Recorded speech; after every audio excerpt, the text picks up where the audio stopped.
전임 정부와 이재명 대표, 현 민주당을 초토화시키겠다라는 것이 윤석열이 지지율이 높았으면 이렇게까지는 안 했을 것이다, 이런 의견을 내는 분이 있는데 제 생각은 정반대입니다. 아마도 윤석열의 지지율이 지금보다 높았다면 정말 눈뜨고 못 볼 만큼의 별의별 희한한 짓을 아마도 벌이지 않았을까, 저는 그렇게 생각합니다. 검찰, 감사원, 국정원, 거기다 경찰까지 동원해서 이재명 대표 그리고 문재인 전 대통령 전임 정권의 인사들을 마구잡이식으로 수사하고 있고, 검찰이 원하는 대로 요구하는 대로 사법부는 영장을 발부해주고 있습니다. 어제 오늘 상당히 중대한 변화가 감지되고 있습니다. 그것은 다름 아니라 국정원 기조실장이 돌연 사퇴하면서 윤석열과 검찰 그리고 여당이 결코 바라지 않는 새로운 국면을 맞이하게 되었습니다. 국정원 기조실장은 왜 사퇴를 한 것일까요? 궁금하지 않으십니까? 우리가 현 정부의 몇 가지 단면을 보면 참 독특하다는 것을 알 수 있습니다.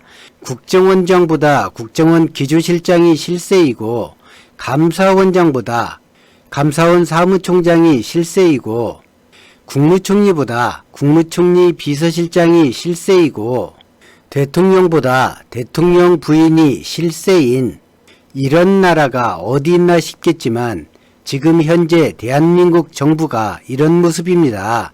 비선 실세는 아니지만 비선 실세에 의해서 사실상 국정이 좌지우지되는 것과 조금도 다르지 않는 책임 총리, 책임 장관, 이런 것은 법무장관 한동훈 하나 빼고는 사실상 물 건너갔다, 이렇게 생각하면 좋을 것 같습니다. 국정원 기조실장은 왜 갑자기 사퇴를 한 것일까요?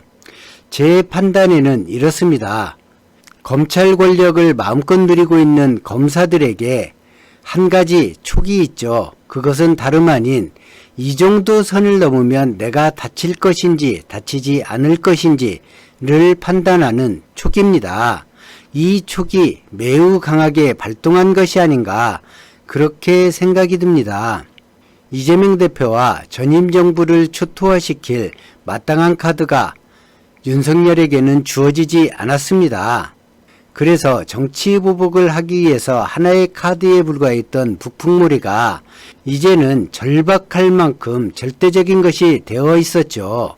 감사원이 이것에 앞장서면서 지나치다 싶을 만큼 사안을 부풀리고 조작을 해대는 바람에 국정원 기조실장이 협조하기에는 너무나 위험하다 판단했을 것입니다. 그래서 급하게 기조실장 자리에서 물러나게 되었고, 윤석열은 지체 없이 그 자리에 김건희 증권조작을 변호했던 김현장에 소속되어 있는 변호사를 국정원 기조실장으로 임명했습니다.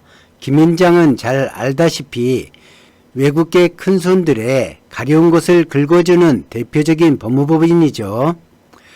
이런 곳 출신의 변호사를 김건희를 변호했다는 이유 하나만으로 국정원 같은 곳에 기조실장으로 임명한다는 것, 이것이 나중에 어떤 청구서가 되어 돌아올지 참으로 걱정이 됩니다.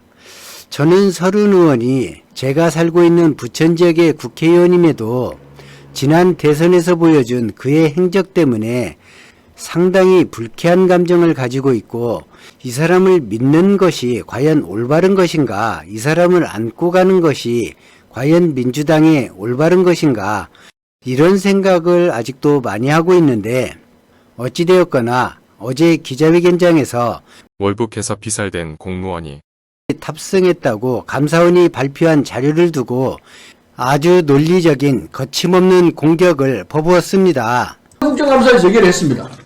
그래서 국방장관에게 그럼 둘 중에 어느 것이 맞느냐? 중국 의선에서 강제로 내리게 했느냐? 아니면은 이대준 씨가 스스로 바다로 내려가서 월북하려고 했느냐? 둘 중에 하나일 거 아니냐? 자기는 판단 못하겠다고 얘기를 하더라고요. 상식적으로 생각할 때 제가 내린 판단이 난 맞다고 생각합니다.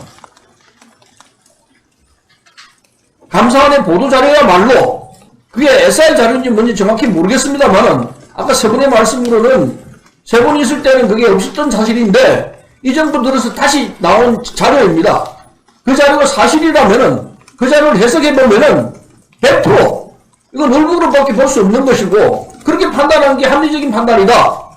저는 그렇게 생각하고 그렇게 주장했던 바입니다. 여기 내 질문 있으면 이야기해 주십시오. 이사입니다.